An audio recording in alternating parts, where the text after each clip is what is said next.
talagang sulit na sulit ang lahat ng mga ginawa nila. So, palakpakan natin sila, guys. Lahat ng mga tumulong para po maging possible ang show na to. And syempre sa inyong lahat, thank you very much. Sino po ba dito ang ngayon lang ako nakita ng personal? So, ano in-expect nyo?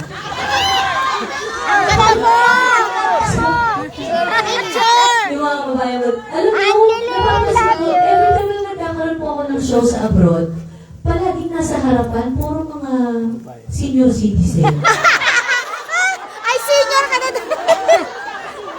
Imbis na natutulog na lang po kayo sa bahay ninyo.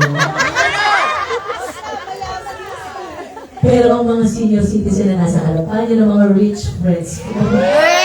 Ang friendship! Ang mga friendship ko!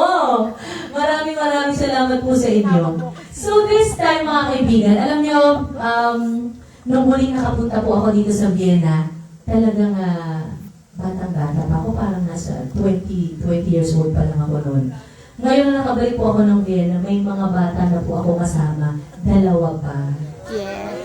At alam nyo, lahat naman po talaga ng milestone nangyayari sa buhay ko, talagang sobra akong excited kapag na-share ko sa mga taong sumusuporta sa akin.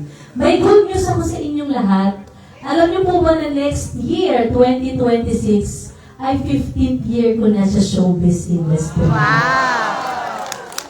At gusto kong gamitin po ang pagkakataon na ito. Kasi lahat na nandito ngayon, talagang alam ko na kayo po ay nagmahal sa mga awitin ko. Yung ibang mga kanta ko ay